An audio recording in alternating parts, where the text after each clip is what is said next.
couple of weeks ago, I came to the end of a series I was watching on Netflix. I hate when that happens because then it means that I have to pick something else to watch.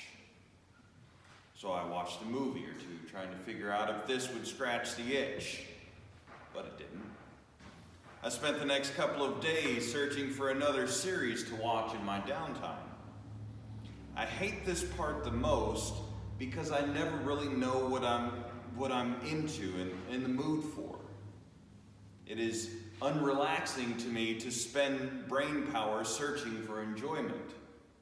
That's just entertaining. I want it to be entertaining enough for me to want to keep going, but not so much that I can't put it down at any moment. Finally, I decided to quit trying to find new stuff and go back and rewatch a series I had already seen. So I settled on House MD.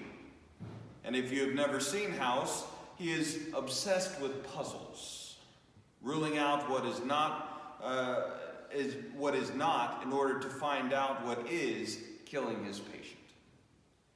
And in a happy coincidence, this happens to dovetail very nicely into what I'm reading for class, which is the difference in approach between the sciences and the humanities. The sciences are trying to solve universal problems, trying to uncover truth, irrespective of the day-to-day life. Sure, what they discover may affect our day-to-day life, but that is only because we now understand what was previously not understood. But the humanities focus on the happenings of humans within time. And the humanities have a hard time because they don't necessarily get the life-changing discovery that now changes how life is lived. Like, say, for the cure of cancer. But this is frustrating for the humanities. But the humanities do have puzzles to solve. How is this or that word being used in this piece of literature? What's going on in the world that caused this specific thing to be written? What are the cultural implications and all these other things that go on? And there's a lot of things that need to be solved. But for the last 200 plus years, these puzzles have gotten more and more emphasis so that the humanities have forgotten why people should study the humanities. To figure out what the person had to say and engage with their idea. This is, it's basically saying, this is how I see the world in which we live. What do you think? So we figure out the puzzles present in their writing, not for their own sake, but so that we may fully enter into what is being said and engage the thought. Not even necessarily the thinker who is thinking the thought, but the thought, and to bring that forward to engage the now. For instance, John the Baptist and Jesus in our gospel lesson today. John in prison and nearing the end of his life sends word to Jesus asking him if he is the one who is to come or if they should look for another. Jesus reassures him by giving him evidence from the present of what was being promised earlier.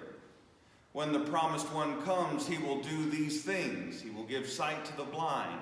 He will allow the lame to walk, the free lepers from their illness, allow the deaf to hear, raise the dead, and give good news to the poor. The disciples of John leave to go take Jesus' message to him, and Jesus turns to the crowd. What did you go out into the wilderness to behold? Jesus is asking them what they are here for. And actually, he's asking this on multiple levels. And I think the most confusing level is actually the one that we want to read it on. The best I can gather on the one, just on the words of the page, is that Jesus is trying to allow John to save face for his moment of weakness. And all of this is well and good. But other than making it a bit of humanness to that rounds out the figures of Jesus and John, it doesn't really make sense why it's included in the Bible. Who cares? Look at what Jesus is saying. This is where it's interesting. Look at the words that he is using. He says, "What did you go into the wilderness to behold?" Where does the text mention that they are in the wilderness? It doesn't. We just assume that because Jesus asked them the question. But who definitely was in the wilderness in the Bible? The people of Israel in Exodus. Having just been freed from slavery, they follow God. Why did you follow me? Were you looking for more grand miracles? When the word reed is used in the Bible, it is normally connected with Egypt. Moses was taken from the reeds and taken into the house of Pharaoh. The parting of the Red Sea is also called the parting of the Reed Sea. And there is also connection to rulers. And ironically, both rulers that measure things and rulers who reign. Wind is associated with the Spirit. The word in Hebrew is ruach. It means breath, wind, or spirit. A reed shaken by the wind is a ruler, a kingdom toppled by the Spirit. He's saying, did you follow me out here only to see this, some outrageous miracle, miraculous event? Or maybe you came out to see a kingdom like every other earthly kingdom, where one man reigns upon the backs of his people, wearing fine clothes while they rough spun. Jesus has repeatedly shown them that this will not be the case in his kingdom. So why then did you come out? Why did you come out of bondage in the wilderness? To see a prophet. Yes, he says. The prophets are those who speak to the people on behalf of God. Why did they ultimately come out?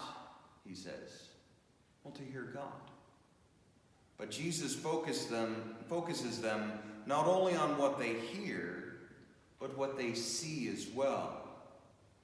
Words associated with seeing and are used 7 times in our gospel lesson today. They have heard God promise through the prophets, but they now see the fulfillment with their own eyes. The kingdom has come. Why did you go out to the wilderness, he says. It's not simply to see miracles or merely to have a ruler of their own or even merely to hear the words of God. They came out to enter God's kingdom, where all 3 of these are present. And if we stopped here in the text, then it would be a pretty cool display of fireworks. All these things that Jesus is doing in the text, aren't they cool? But it would be missing one thing: the people present. It would be all those videos of fireworks shows that are on countless people's phones. I'm going to film this for later. People will want to see this absolutely beautiful fireworks display. But all that really shows is a cool but now historical event. But this isn't that. This is Jesus talking to his people, which we are. Jesus asks us today, why did you come out? Well, did you come out this morning to see some grand miracle? That's probably not going to happen. Was it to come to see a new regime? You probably won't like it. Was it to hear God? Yes, but not really. Why did you come out? Was it for these grand things? Well, you've come to the right place for the wrong reasons. You come out because you are a member of the kingdom of God. They look like the things that we see look like regular things that happen in the kingdom. What are you expecting to see? It takes the eyes of one who belongs and one expecting to see what is actually present. Only then can we truly see. Only then do all the things that happen in the miracle and in the kingdom of God actually look like miracles that we're looking to see, actually look like a king who reigns and a God who speaks. It's only when we come expecting to see because we belong that all of these things are present. And that is a beautiful thing indeed. When we come into a world that expects to see grand things, but instead gets a little baby in a manger. It's a kingdom, but not one of this world. It looks like nothing, but it really is everything.